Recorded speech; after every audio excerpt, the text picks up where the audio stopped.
যারা ফজরের পরে ঘুমাবে তাদের জীবনে বড় বড় 3টি মারাত্মক বিপদ আসবে এবং 2টি কল্যাণ থেকে সে মাহরুম হয়ে যাবে। যারা ফজরের পরে ঘুমাবে তাদের জীবনে কয়টি বিপদের কথা বললাম? 3টি বিপদ আসবে এবং 2টি কল্যাণ থেকে সে মাহরুম হয়ে যাবে। হযরতে ওমর রাদিয়াল্লাহু আনহু বলেন যে যারা ফজরের পরে ঘুমাবে তাদের জীবনে 3টি মারাত্মক 3টি বিপদ আসবে। হযরতে ওমর রাদিয়াল্লাহু আনহু বলেন যারা ফজরের পরে ঘুমায় থাকবে তাদের জীবনে 3টি বড় বড় মারাত্মক ক্ষতি হয়ে যাবে। 3টি বড় বড় মারাত্মক বিপদ আসবে। 1 নম্বর বিপদ, 1 নম্বর ক্ষতি, যারা ফজরের পরে ঘুমাবে তাদের জীবনে 1 নম্বর ক্ষতি আসবে, 1 নম্বর বিপদ আসবে, তাদের জ্বরের প্রকোপটা বেড়ে যাবে। ফজরের পরে ঘুমায় থাকার কারণে দেহের রোগ প্রতিরোধ ক্ষমতা দিন দিন কমে যাবে। শরীরের মধ্যে বিভিন্ন রকম রোগ বাসা বাঁধবে।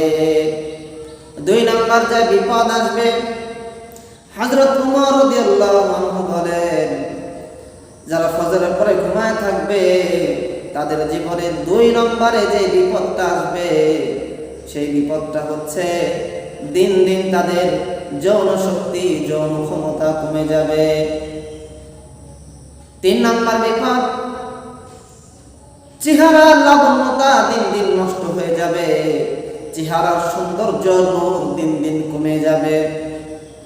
যারা ফজরের পরে ঘুমাবে এই 3টি বড় বড় বিপদ তাদের জীবনে আসবে। আর যারা ঘুমায় থাকবে ফজরের পরে তাদের জীবনে 2টি কল্যাণ থেকে তারা মাহরুম হয়ে যাবে, মাহরুম থাকবে। রাসূল কারীম সাল্লাল্লাহু আলাইহি ওয়াসাল্লাম সারা বিশ্বের উম্মতের জন্য বরকতের দোয়া আল্লাহ তাআলার দরবারে করে গেছেন। রাসূল কারীম সাল্লাল্লাহু আলাইহি ওয়াসাল্লাম বলেন আল্লাহুম্মা বারিক লি উম্মতি ফি বুকুরিহা, আয় আল্লাহ আপনি আমার উম্মতদেরকে বরকত দান করেন।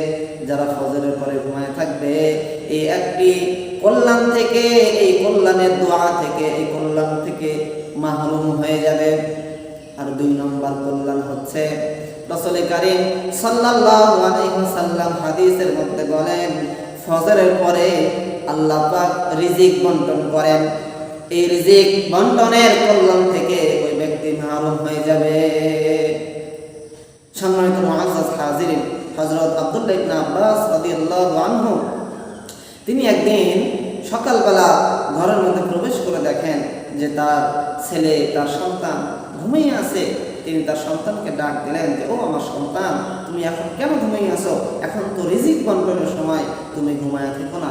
অতএব আমরাও ফজরের পরে ঘুমাবো না, ফজরের পরে আমরা একটু তাসবিহ তাহলিল করব, একটু সূরা ইয়াসিন, সূরা রহমান, সূরা ওয়াকিয়া তেলাওয়াত করব, এরপরে ইশরাকের নামাজ পড়ব। ইশরাকের নামাজের পরে যদি মনে চায় যে একটু বিশ্রাম করি, ওই সময়টাতে 1 ঘন্টা 2 ঘন্টা ঘুমায় নিতে পারি। এছাড়া ঘুমানোর কোনো সুযোগ নাই। যদি কেউ ঘুমায় তাহলে 3টি বিপদ এবং এই 2টি কল্যাণ থেকে কিন্তু এই ব্যক্তি মাহরুম হয়ে